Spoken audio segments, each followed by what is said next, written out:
केशव मल्होत्रा मेरे बाप का नाम नहीं है। तो फिर? ऋषभ की भाषा में मैं एक नाजायज औलाद हूं, लेकिन मेरी भाषा में रंजना देवी के प्यार की पैदाइश हूं। आई एम सॉरी करण, महेंद्र को अभी इस बात का अंदाजा ही नहीं है कि अगर ये केस कोर्ट में गया ना तो वो 10 करोड़ से भी महंगा पड़ेगा। अब जो भी करना है सिर्फ आप नहीं करना है। मैं पुलिस के लफड़े में बिल्कुल नहीं फंसना चाहता। क्या कहा तुमने? फिर से तो बोल, निकल जाए यहां से, गेट आउट। क्या कभी तुमने मल्होत्रा खानदान के चेहरे को देखा है? कितनी बदसूरत, कितनी बदशक्ल है, जिसका नक्शा मैंने पूजा के चेहरे पर देखा है। श्वेतलाना जी को सिल्वर स्टेट खाली करने का नोटिस भेजा गया है। लगता है अब श्वेतलाना से मिलने का वक्त आ गया। हम तो शिबानी जी आपकी सहेलियों का पूरा मोहल्ला झेलने के लिए तैयार हूं।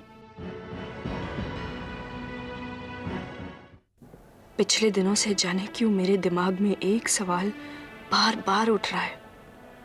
तुम मेरी खुशनसीबी थे या बदनसीबी की चालबाजी? तुम अगर मुझे इस दुनिया में घसीट कर न लाए होते तो मेरी आंखों ने इतने आंसू न बहाए होते। ये दुनिया बड़ी मुश्किल है केशव। अकेले मेरे बस में नहीं है इस दुनिया के हैवानों से लड़ना। भगवान भी जानता है और तुमने भी देखा होगा कि मैंने मल्होत्रा इंडस्ट्रीज के साथ कोई धोखा नहीं किया, लेकिन लोगों ने मिलकर मेरे खिलाफ कैसी साजिश रची। रईसों के इस तबके में आकर दौलत की चाहत मिट गई। कितनी खूंखार है ये दुनिया, कितनी बेरहम। मेरी पिछली दुनिया में गरीबी थी पर मासूमियत भी थी। परेशानियां सिर्फ परेशान करती थी, यहाँ की तकलीफें गला घोंटती हैं। तुम मुझे अकेला छोड़कर मुझ पर इतनी जिम्मेदारियां लाद कर गए हो कि मर भी तो नहीं सकती। केशव, अगर तुम मेरे पास हो, मुझे देख रहे हो तो मेरी मदद करो। मैं बहुत अकेली हो गई हूँ। फोन कब से बज रहा है? हेलो, मैं मिस्टर दिनेश शाह का लॉयर बोल रहा हूँ। क्या मैं श्वेतलाना जी से बात कर सकता हूँ? हाँ कहिए, मैं उनकी मदर बोल रही हूँ। जी हाँ माँ जी, नमस्ते। मैं श्वेतलाना जी को वो ज्वेलरी वापस करना चाहता हूँ जिसे एडवोकेट खिल्लानी ने हड़प कर लिया था। क्या? लेकिन आपको कैसे मालूम ये सब? माँ जी, श्वेतलाना जी से मिले बिना ही जब मैं उनकी जमानत करवा सकता हूँ तो ये पता लगाना कौन सी बड़ी बात है। तो क्या वो खिल्लानी हम लोगों की ज्वेलरी वापस कर देगा? जी, ज्वेलरी मेरे पास पहुंच चुकी है और मैं आपको लौटाने के लिए वापस आ रहा हूँ। अच्छा, धन्यवाद जी। नमस्ते। अरे ये तो कमाल हो गया। क्या हुआ मम्मी? बेटे, जो खिल्लानी ने हमारी ज्वेलरी हड़प की थी वो दिनेश शाह का लॉयर हम लोगों को वापस देने आ रहा है। कैसे हो गया ये सब?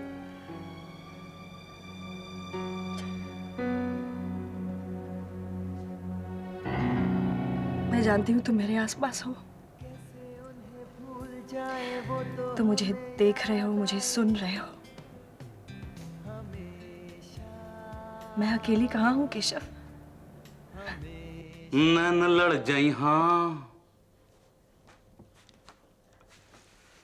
नैन लड़ जाई हाँ, मनवा में कसक हुई बेकरी।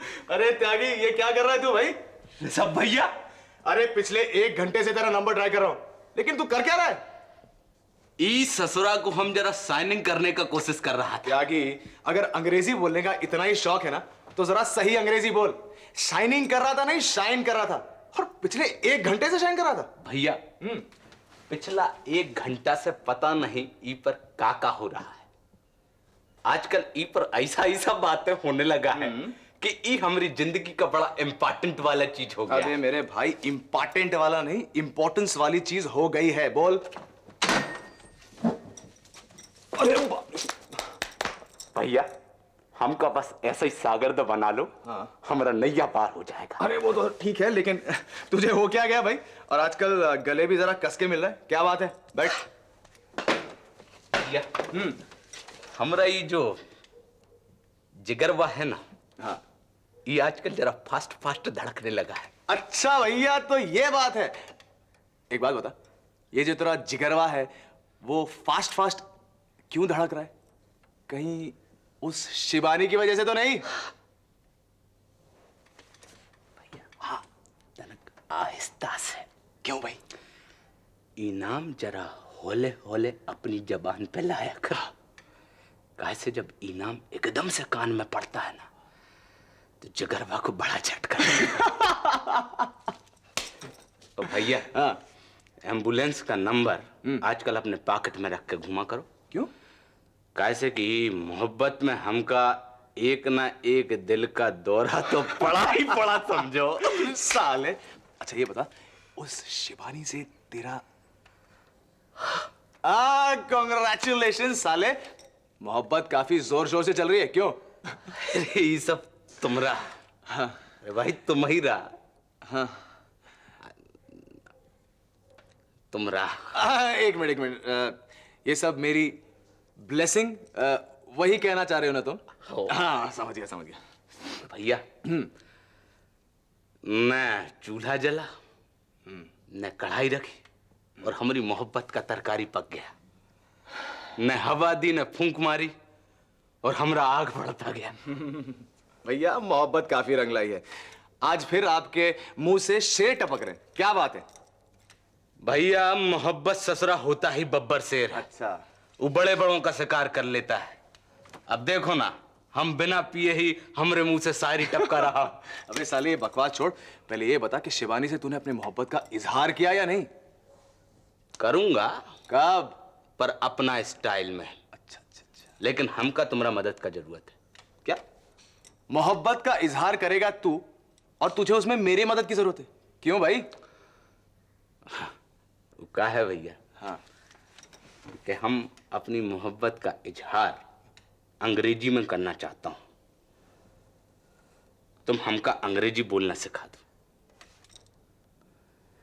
कैसे के अंग्रेजी में मोहब्बत का एक्सप्रेशन करने से। एक मिनट, मोहब्बत कर रहे हो या झगड़ा? एक्सप्रेशन करने से नहीं, मोहब्बत एक्सप्रेस करने से। वही भाई। नहीं, उई भाई नहीं, एक्सप्रेस करने से। बोलो। हाँ। अंग्रेजी में मोहब्बत एक्सप्रेस करने से तो अच्छा असर पड़ता है और आसानी हो जाती है। इसे हमका अंग्रेजी बोलना सिखा। देख त्यागी, तुझे अंग्रेजी सीखने की कोई जरूरत नहीं है। तेरा खुद का लहजा, तेरे खुद की जबान सबको ज्यादा पसंद है, बिलीव मी। अरे भैया, हम सबका खातिर अपनी भाषा बोलूंगा बेशक, लेकिन हमका अपना खातिर हमको अंग्रेजी सीखना बहुत जरूरी है। चल ठीक है, अंग्रेजी है, कोई हवा नहीं, वक्त के साथ वो भी सीख जाएगा, डोंट वरी।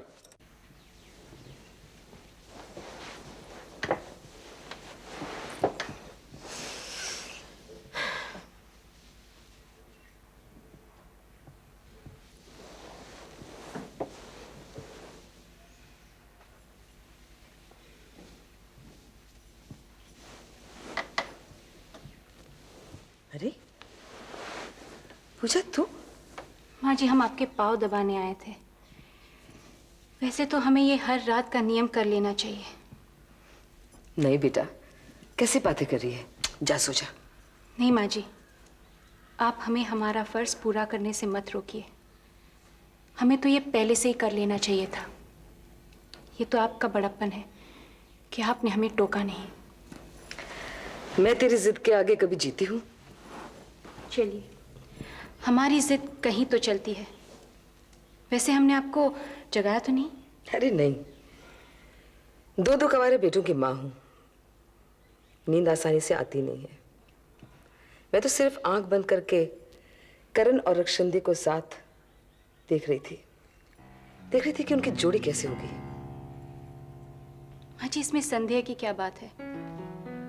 अच्छी रहेगी, बहुत अच्छी रहेगी।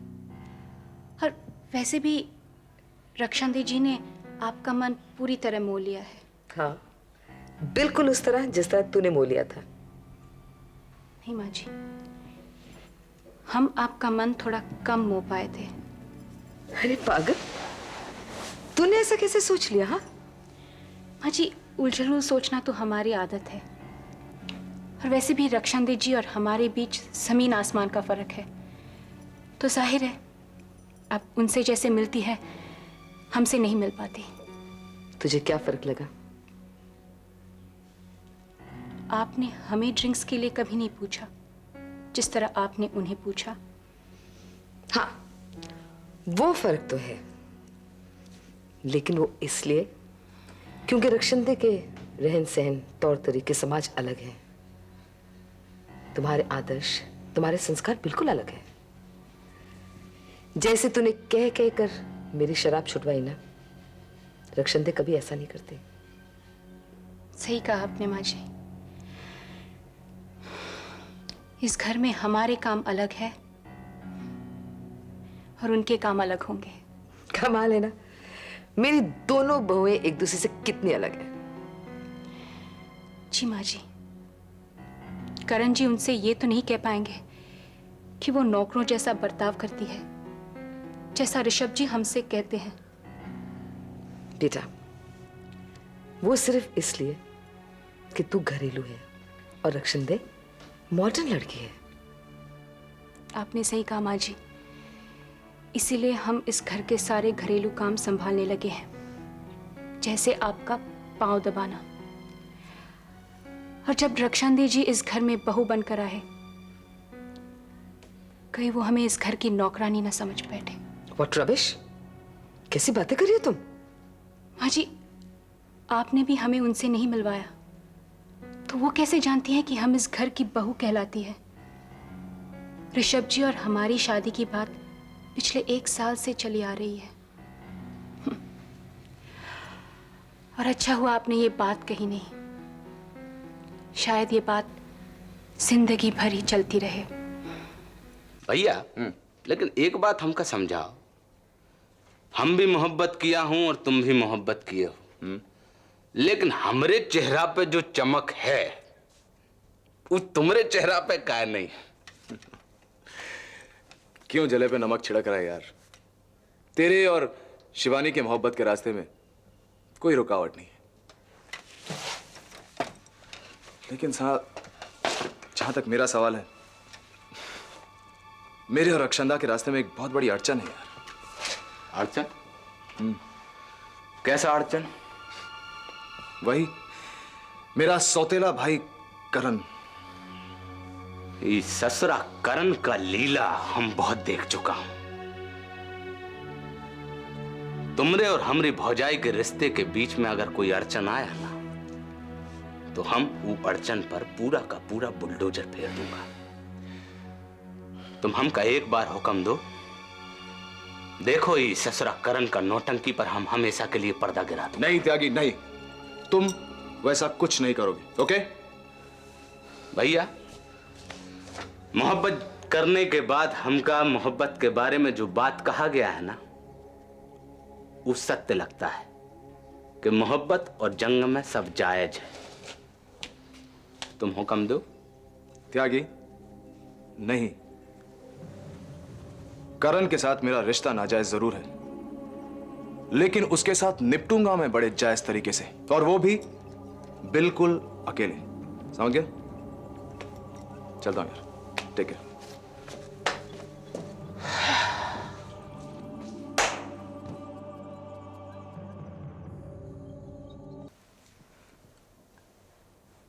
अरुण, तुम अभी तक यहीं बैठे हो? हुजूर, ये आपका दुबई का ऑफिस नहीं है, ये हिंदुस्तान है। यहाँ रात हो चुकी है। चलिए, कपड़े बदलिए और रिलैक्स करिए।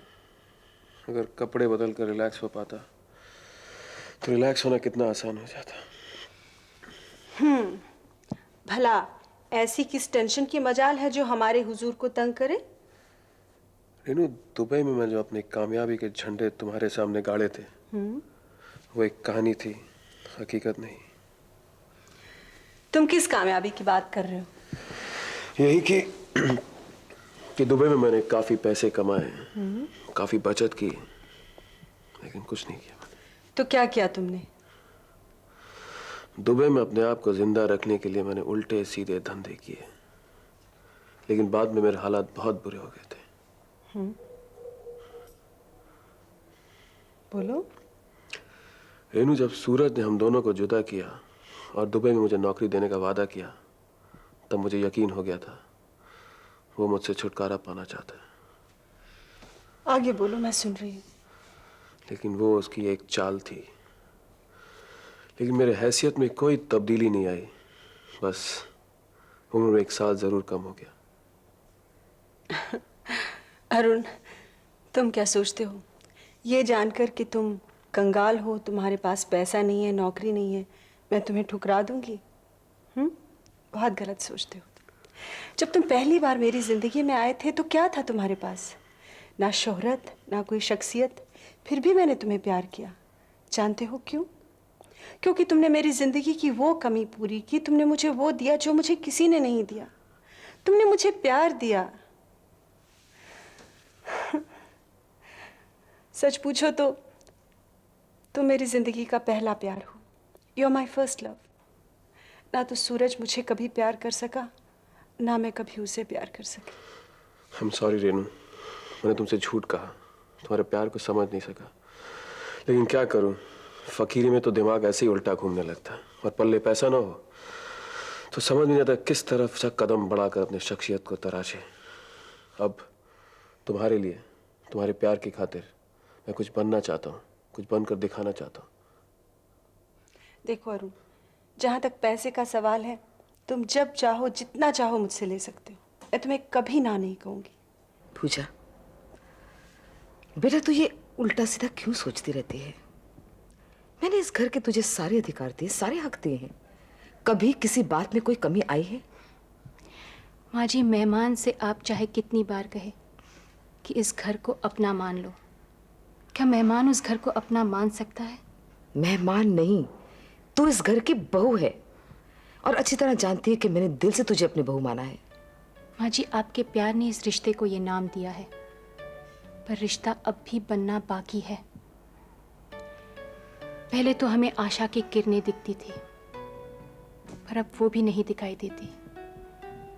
जब से वो लौट आए हैं, उन्हें हमारा साथ गवारा नहीं, और आपने भी हमें बहू कहकर लोगों से मिलवाना छोड़ दिया है। मैंने तुझे रक्षिता से इसलिए नहीं मिलवाया क्योंकि मैं नहीं चाहती थी कि कोई भी अजनबी हमारे घर के अंदरूनी मामले में दखल दे या जाने। माफ कीजिए माँ जी, वजह कुछ और थी जो हम पूरी तरह नहीं समझ पाए। पर आप यहाँ लेटी, जिसे आपके बहू के रूप में देख रही थी, वो अजनबी कैसे हो सकती है? बेटा, जब तक वो शादी करके इस घर में नहीं आएगी ना, वो इस घर के लिए अजनबी ही रहेगी।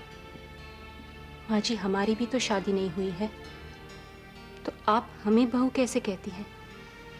आप हमें घर के अंदरूनी मामलों में शामिल कैसे करती हैं? और माँ जी, रिश्ते घर के अंदरूनी मामले नहीं होते। जैसे आपने उनसे कहा कि करण जी आपके बेटे हैं, ऋषभ जी आपके बेटे हैं, आप उनसे ये भी तो कह सकती थी कि हम आपकी बहू हैं। तू बेवजह मुझ पे शक कर रही है। हम माफी चाहते हैं माँ जी, पर हम सिर्फ आपको ये एहसास दिलाना चाहते हैं कि शायद आपको ये आभास हुआ है कि हम इस घर की बहू नहीं बन पाएंगे। तू इस घर की बहू है, रक्षंदे से छुपाने का मेरा कोई इरादा नहीं था। मैं किसी से क्यों कुछ छुपाऊं? बेटा, मुझे तुझ पे नाज है नहीं माँ जी, था। है। मैं तेरा दुख समझ सकती हूँ, तेरा खौफ समझ सकती हूँ, और ये बात जो तुझे बुरी लगी है ना, ये भी लाजमी है। माँ जी, हमारी बातों से आपको ये लग रहा होगा कि हम जबरदस्ती इस परिवार के बहू का जोड़ा पहनना चाहते हैं। माँ जी, ऐसी बात नहीं है। माँ जी, ये रिश्ता बहुत समय से अधर में लटका हुआ है। और माँ जी,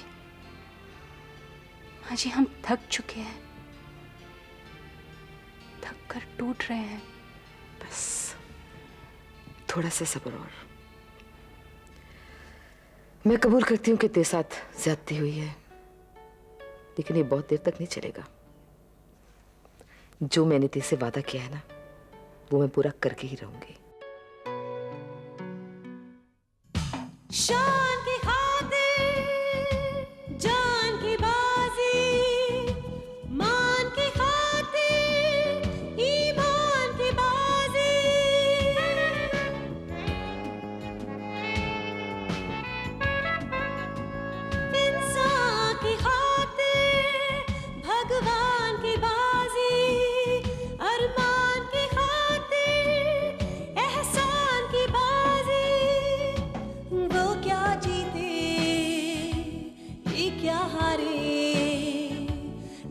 छोटा